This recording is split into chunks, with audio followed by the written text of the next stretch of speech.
I sit rigid in my chair at Marino's, the downtown restaurant that costs more than my weekly grocery budget. Crystal glasses catch the light from chandeliers overhead, creating tiny prisms across the white tablecloth. The wine menu stands propped between salt and pepper shakers, $28 for the cheapest glass. My father's 60th birthday celebration swirls around me while I maintain a smile that doesn't reach my eyes. Another round? The server hovers at Dad's right shoulder, pen poised. Absolutely. Dad claps his hands together, his cheeks already flushed from the first two glasses. My fingers tighten around my water glass. I've barely touched the wine I ordered 30 minutes ago, calculating its cost with each small sip. Jade tosses her hair over one shoulder, scanning the menu with practiced nonchalance. I'm thinking the Maine black lobster. They fly it in fresh this time of year. I glance at the price, $65, and feel my stomach clench. Excellent choice. Our server nods, then turns to me. And for you, ma'am? Just the cedar plank salmon, please. It's the least expensive entree at $32. Jade catches my eye as the server moves to Logan. With deliberate slowness, she points to the reserve wine list. I'll have the Chateau Margaux, the 2015. I know that wine. $45 a glass. Logan leans forward. And I'd like the deluxe sushi platter. A dish designed for 2 people. $78. My chest tightens. Maybe we go easy on the menu tonight? The words slip out before I can stop them, soft enough that only our table can hear. Mom and Dad exchange glances. Logan studies his napkin. Jade's lips curve upward. Relax, Ellis, she says, voice carrying just enough to make the tables nearby turn slightly. You've got it. You're basically our corporate sponsor. Everyone laughs. Everyone except me. I feel something harden inside my chest, like concrete setting. 3 years. 3 years of holidays, birthdays, and just because celebrations were my card somehow always ended up with the bill. It began with my promotion to financial manager. Suddenly, my family wanted to celebrate everything, and I was happy to treat occasionally. But occasional became expected, and expected became demanded. I look around the table at my laughing family. Dad's gold watch glints in the dim light, a gift to himself last Christmas. Mom's designer purse hangs off her chair, something she just had to have from the Nordstrom anniversary sale.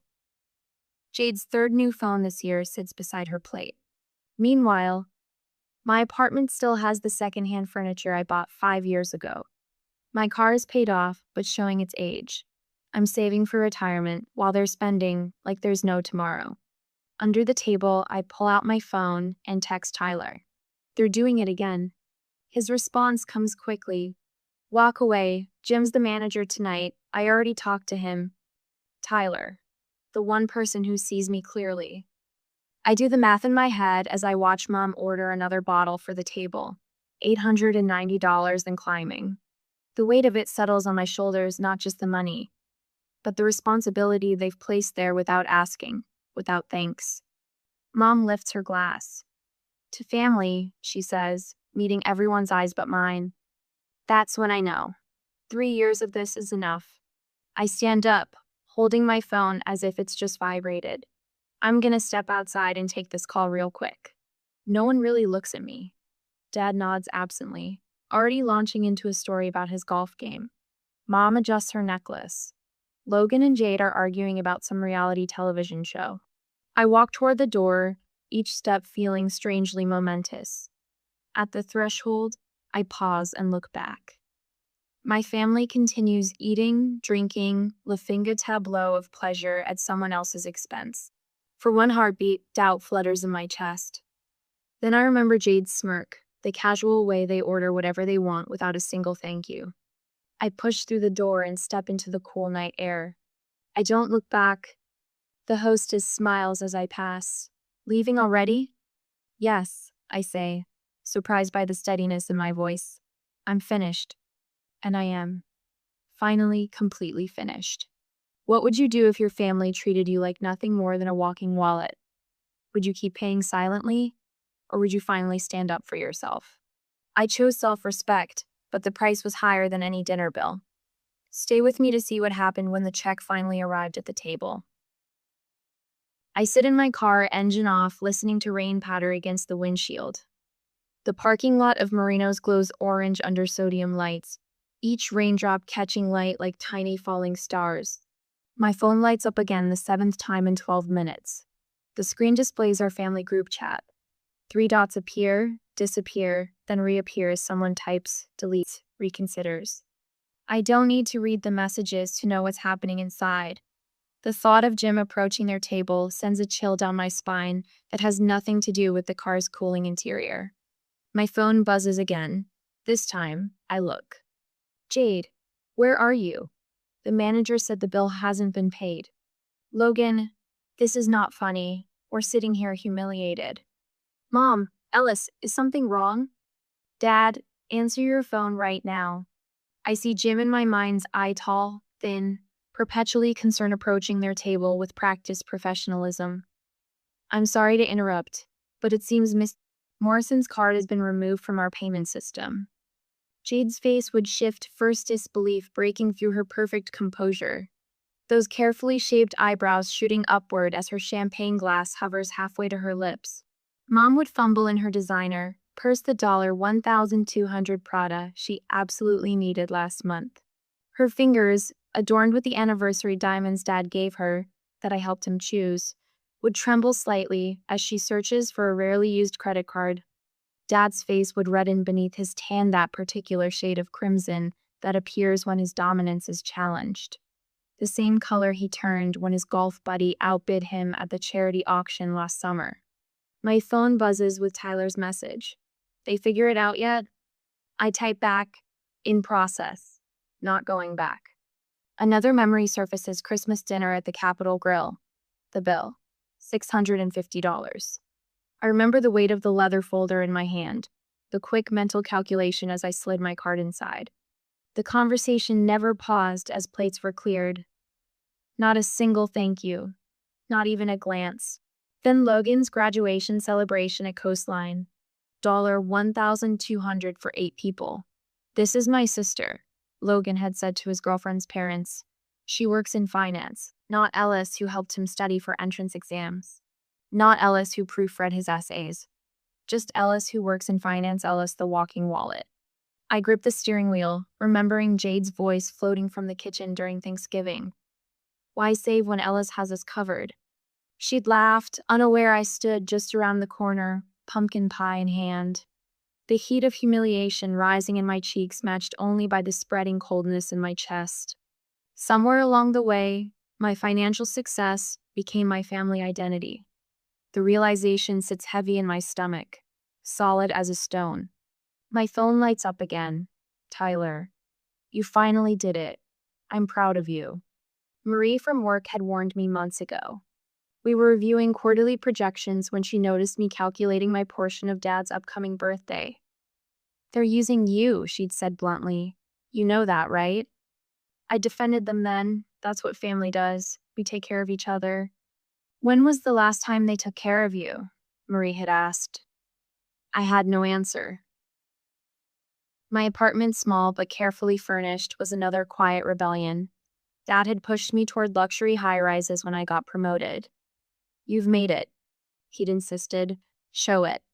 But I chose this modest place instead, with its morning light and reading nook.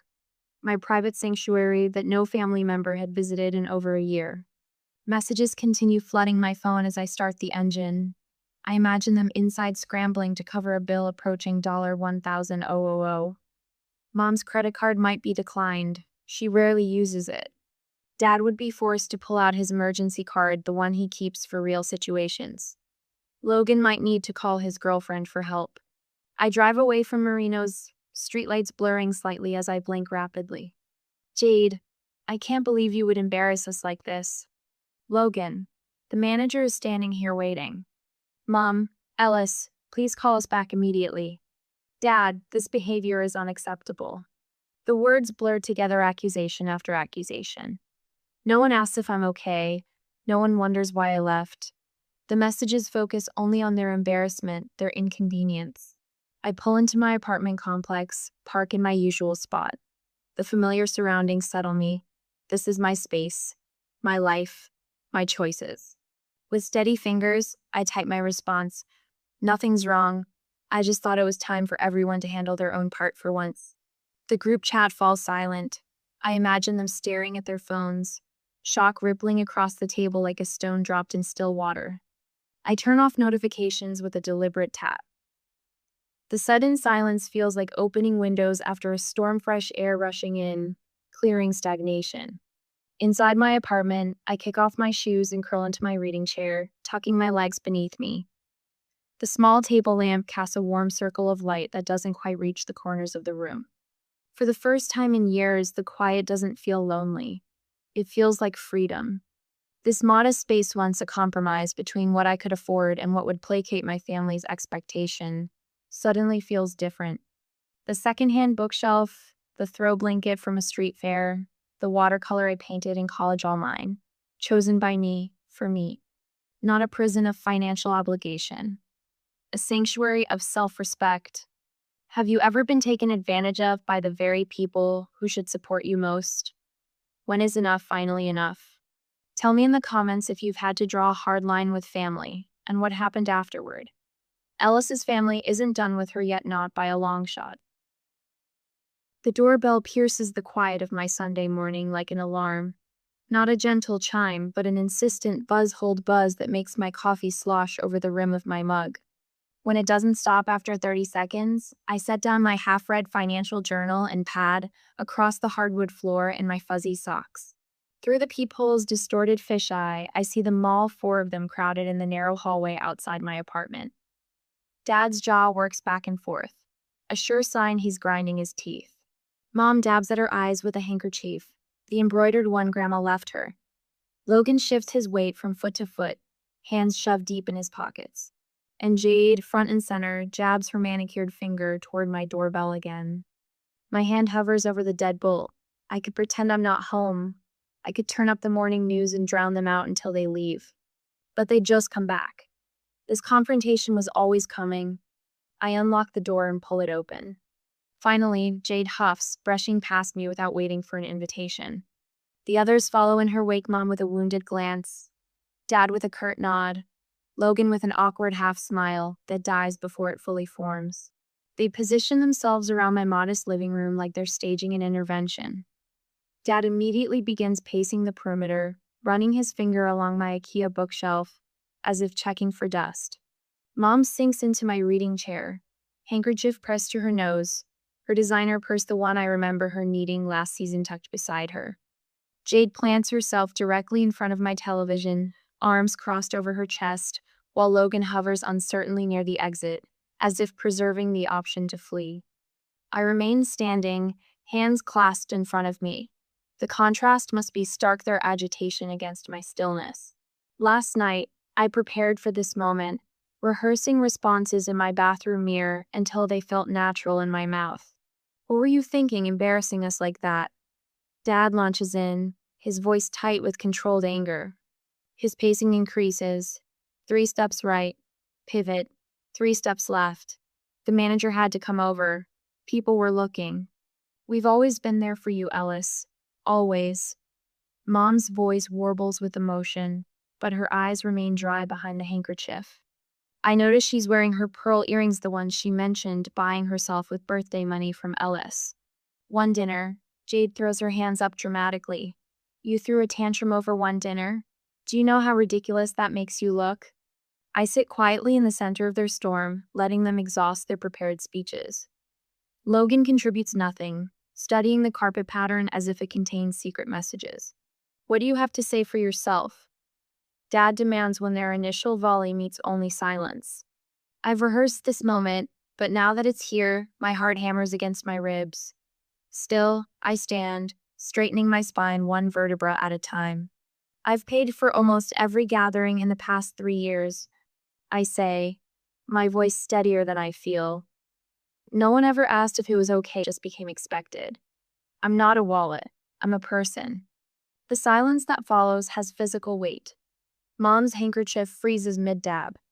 Dad stops pacing so abruptly he rocks on his heels. Even Jade's perpetual eye roll pauses halfway through its revolution. I walk to my desk and retrieve a folder I prepared weeks ago. the one I never thought I'd have the courage to share. Inside is a spreadsheet, because of course there is. I've tracked every celebration since my promotion, every credit card statement, every casual, "Oh, Ellis will get it." I place it on the coffee table and open it so they can all see. Mother's Day brunch, $342. Logan's job interview celebration, $538. Dad's retirement party, $1,890. I flip through the meticulously organized receipts. Jade's breakup dinner, Christmas, Thanksgiving, Mom's birthday, the just because dinners. The final page shows a highlighted total, $17,280. This isn't about generosity. I continue into their stunned silence. It's about respect. I would have happily treated occasionally if anyone had ever acknowledged it. But it became an expectation, not a gift. Jade recovers first, her face flushing crimson. You embarrassed the entire family over one dinner? That's messed up. She stalks toward me, finger pointed. You make more than the rest of us combined. What else are you spending it on? Your exciting life of financial journals and sensible shoes? This wasn't just one dinner, I reply, holding my ground.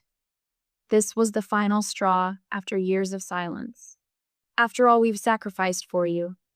Mom's tears now fall freely, her voice rising to that familiar pitch that used to send me scrambling to make amends.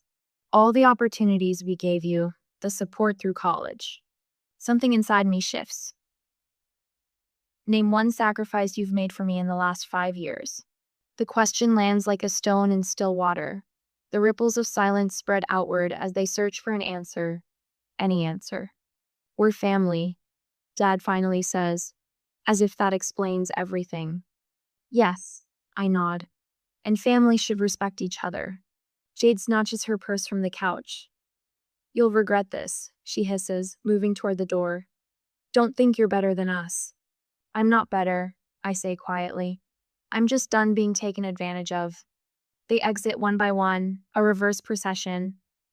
Logan with a backward glance, I can't quite interpret. Mom with a fresh wave of tears. Jade with a dramatic door swing that would be comical in another context. Dad is last. His hand on the doorknob, he turns to deliver his parting shot. Your mother raised you better than this. The words are meant to cut, to reopen that lifetime wound of wanting to be good enough. But something has hardened in me, a protective shell around my newly discovered self-respect. She raised me to respect myself too, I say as the door closes. Alone in my apartment, I release a breath I've been holding for 3 years. The silence feels different, now not lonely, but peaceful. For the first time in a long time, I haven't paid for my family's approval. And that feels worth every penny I didn't spend. When you finally stand your ground, those who benefited from your silence often become your loudest critics. Has someone ever made you feel guilty for setting healthy boundaries? Share your experience below. In Stay With Me, Alice's story is about to take an unexpected turn that might change how you see family obligations forever. The familiar hum of fluorescent lights bathes my office in a clinical glow as I review the Henderson portfolio. Numbers align in perfect columns on my monitor, reliable, predictable, unlike family. My silenced phone buzzes again in my desk drawer the 5th time in 30 minutes. I don't need to look to know who it is. The small wooden drawer vibrates against my knee, but I keep my eyes fixed on the screen, feeling strangely liberated by this small act of rebellion. Ellis? Marie pokes her head in, her brows lifting when she sees me. You seem different today. Good different or concerning different, I ask, saving the report. She leans against the door frame. Focused, like you've shed something heavy. I feel the corners of my mouth lift into a genuine smile. I have. We're heading to Mancini's for lunch, she says. Join us? The old Ellis would have calculated the cost, worried about appearing stingy, picked up the check to ensure everyone still liked her. Instead, I shake my head. Not today. I'm taking care of myself today. Marie's nod carries no judgment, only respect. She disappears down the hallway, leaving me to the blessed quiet of my own company. My drawer buzzes again. With a sigh, I slide it open and glance at the screen. 7 missed calls from Mom. 3 texts from Logan, 1 email from Dad, 4 Instagram notifications from Jade. Mom's voicemail plays and I hear her voice wavering between anger and pleading. Ellis, honey, we've always been there for you. Always. This silent treatment isn't like you. We're worried. I delete it and move to the next. Your father is beside himself. Is this how you repay everything we've done for you over one dinner? And the next. I raised you better than this, Ellis Catherine Morrison. By the 6th message, tears have crept into her voice. Please, sweetheart, just call us. We're family. Family sticks together. Dad's email is shorter, more direct. Your behavior was unacceptable and embarrassed this entire family. We expect an apology and a conversation about family responsibilities. Soon. Logan's texts attempt an awkward middle ground. Hey sis, everyone's pretty heated on. Maybe we could grab coffee? Just us. I get why you're upset, but family's family, you know. But it's Jade's Instagram that truly twists the knife. A filtered throwback photo of our family at Thanksgiving 3 years ago, standing slightly apart, everyone smiling. The caption reads, "Missing simpler times when some people valued family over money. Heartbroken. Family first." 27 likes. 3 sympathetic comments about selfish siblings. Something hardens in my chest, not like concrete this time, but like steel being tempered. With deliberate movements, I open my messaging app and Emily group chat. My fingers hover over the keyboard. I type, delete, and type again. If I'm only valued when I'm paying, then I'm no longer part of this conversation. Don't contact me unless it's with respect. I press send before I can second-guess myself, then block the chat. That evening, I stand before the photo wall in my living room.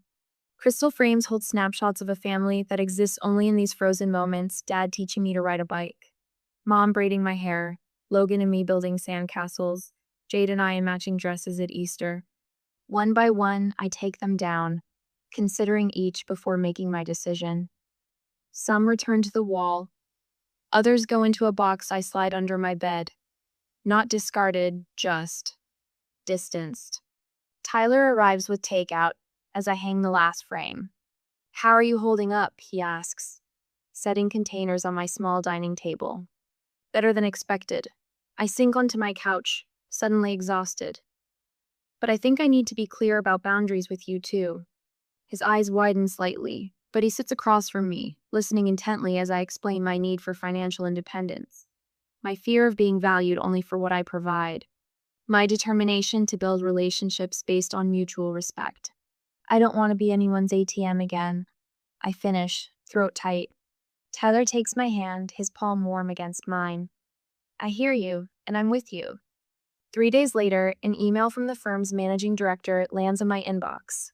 I've been promoted to senior financial manager effective immediately. The office erupts in genuine congratulations.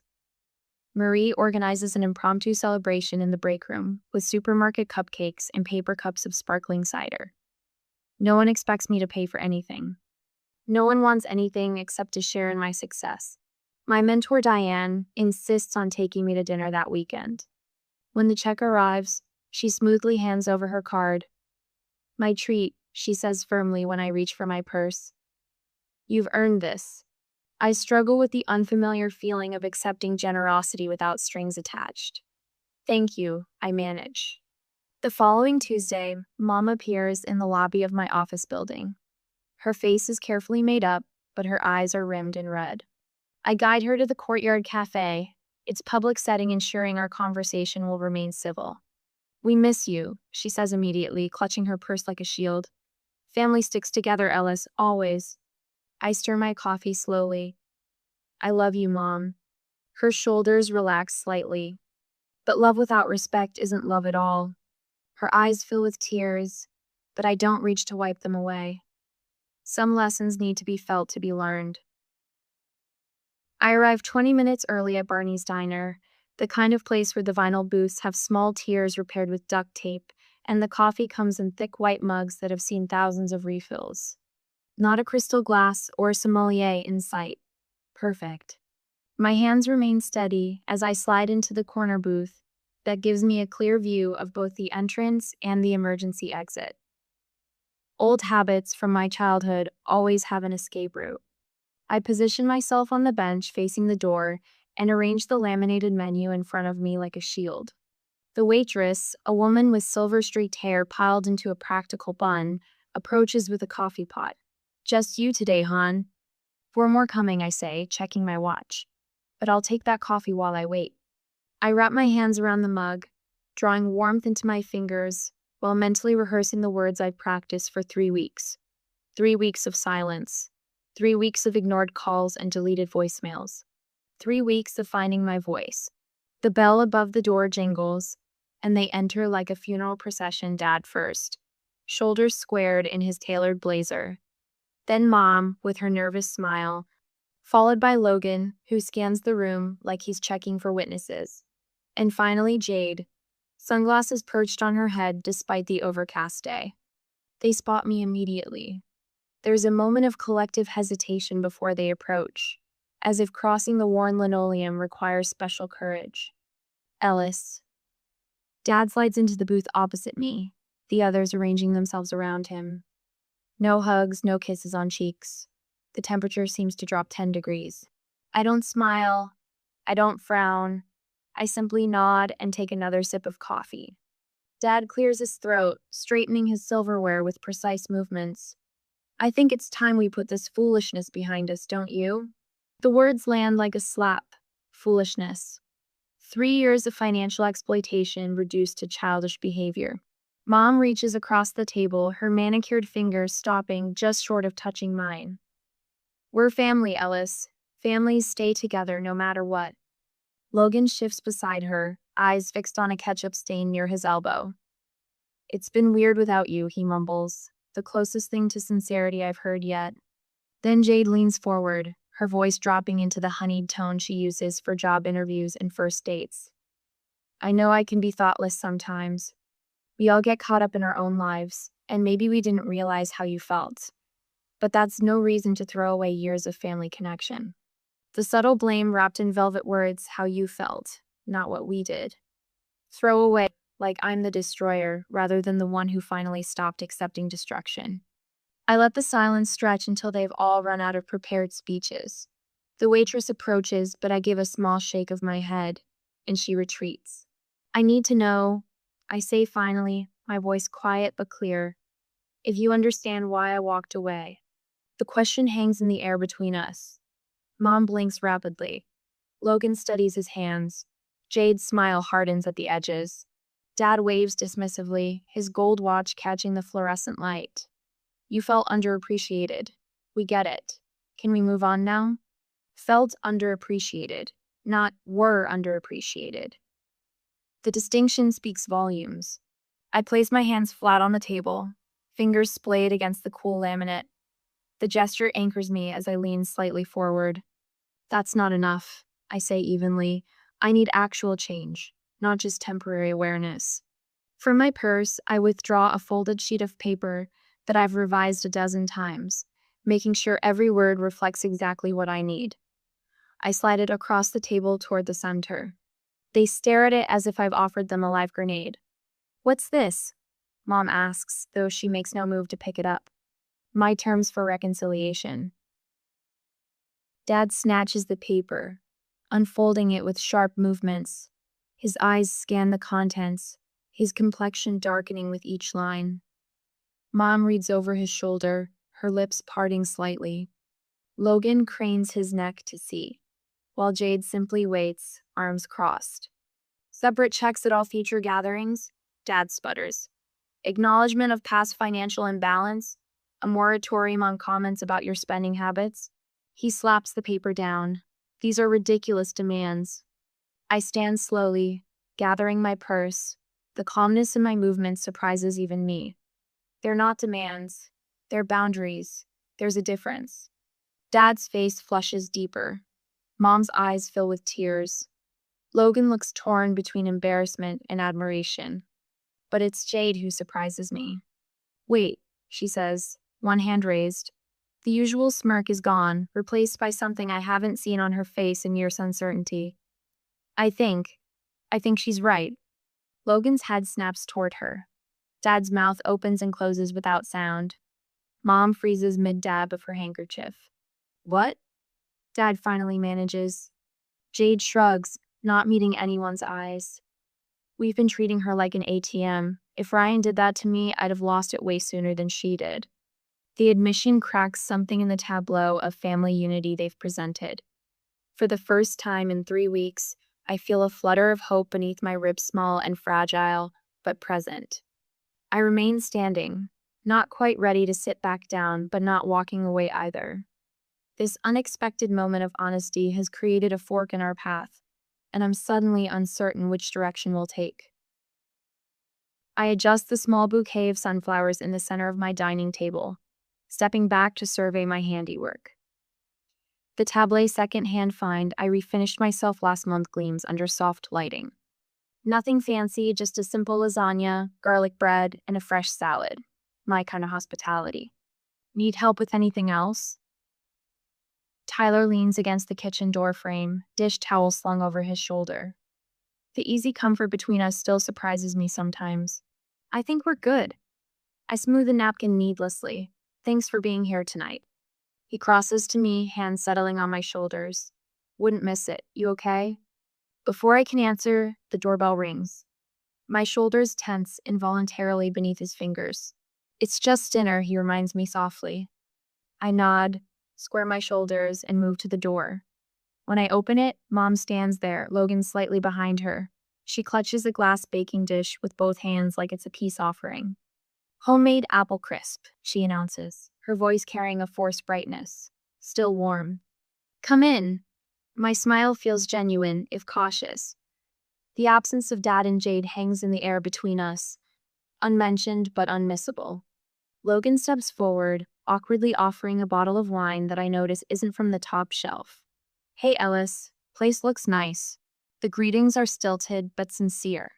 I accept Mom's dessert with both hands, our fingers brushing in a moment of connection that feels more honest than 1,000 family dinners before. Tyler's just opening the wine, I say, leading them to the table. Nothing fancy tonight, just homemade.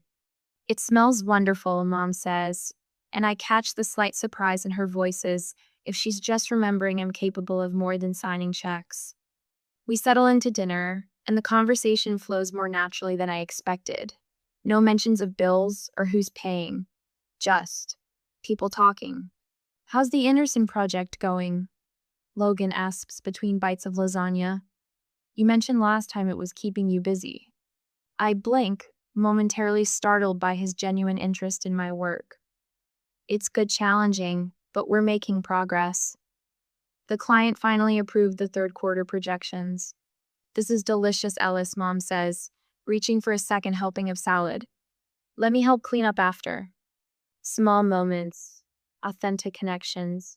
I feel something unclenching inside me that I hadn't realized was still so tight. But there are empty chairs at my table. The absence speaks volumes. Dad's still? I finally ask, letting the question hang. Mom sets down her fork with deliberate care. Your father isn't ready yet, she says quietly. Jade sides with him. Logan studies his plate. They think you're being stubborn. I absorb this without surprise. I can only control my own choices, I finally, not their responses. The truth settles over us, neither comforting nor devastating. Just real. Later I raise my glass. To rebuilding, I offer. One honest conversation at a time. They echo the sentiment, and I remember our lunch last week, the careful division of the check, everyone paying their share. Mom had started to say, Ellis could get before catching herself, a flash of awareness crossing her face. Logan and I had exchanged knowing glances but appreciated the effort. Progress isn't perfection.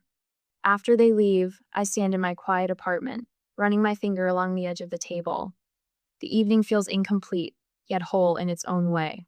Family healing is messy, imperfect, unresolved, and that's okay. I've learned there's freedom in accepting relationships for what they are, not what I wish they could be. Some people will change when shown a mirror, others will break it rather than see their reflection. I carry the last dishes to the sink, watching moonlight spill across my small but sufficient kitchen. The weight on my shoulders feels different now, lighter, but still present. My own weight to carry, not someone else's expectations. Some prices, I whisper to myself, are too high even for family.